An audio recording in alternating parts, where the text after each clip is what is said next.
I want to do a little video about this pen. The online, it's a business model. Had it for a while, and I want to show you some problems that exist with it. Really frustrated with this today. I got ink all over me, and I think I figured it out finally. So when you dismantle this pen, you'll find that you have the cap. It's a pretty large cap. You have the body. You have the front here, and you have the nib unit.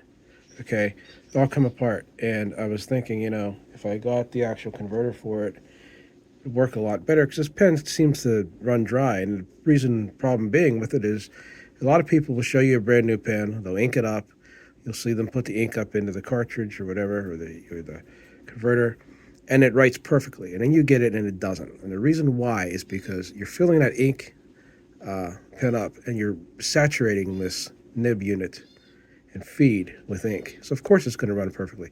But once you get to where you're relying exclusively off of this converter, it doesn't. This converter I got today, put it in, and it made ink go all over the place. I'll show you why.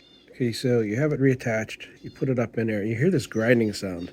And really when you buy this pen, one of the things you realize in it is you have two ink cartridges, one that's in the pen and one that sits in the back. And you wonder why it just sits there, it holds it, but it pops out. And there's something inside of there that does that when you put a converter in, it catches the handle on the converter, and as you unscrew this, it'll spew ink everywhere.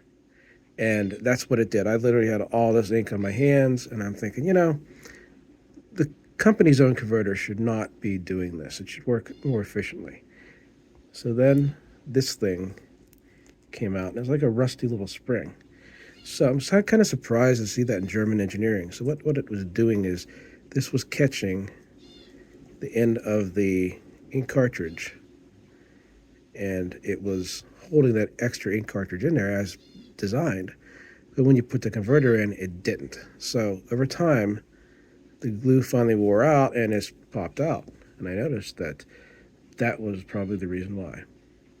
And how I realized this was the ink converter actually had the tip come off while it was stuck in that cap. And I thought to myself, oh, how am I going to get this back out? So what I did is I carefully took it off of this body cap, shall we call it, and I put this back in, and I saw it was catching. And once I got it to thread about halfway, I could pull it back out.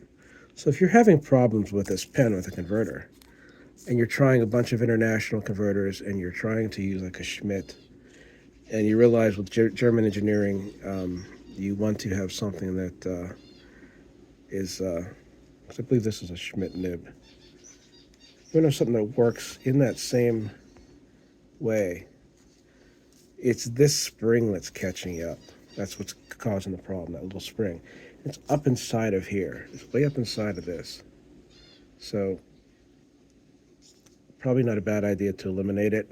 It's probably a good idea when they came up with it, but the idea of using a converter limits significantly your ability to use this pen. Plus, when you're using it and you take this off to check the ink, if you do get it to where it sets, as you're unscrewing it, you are taking this cartridge and spinning this, causing that to make this plunger go down and spill all the ink onto you. One of the ways I knew that it was this, in fact, was, see all the rust? I thought, where would there be rust in that? Because that's stainless steel. This is stainless steel. So it gave me the idea that there had to be something in there, a spring, and I found it, and that is what is causing all the problems.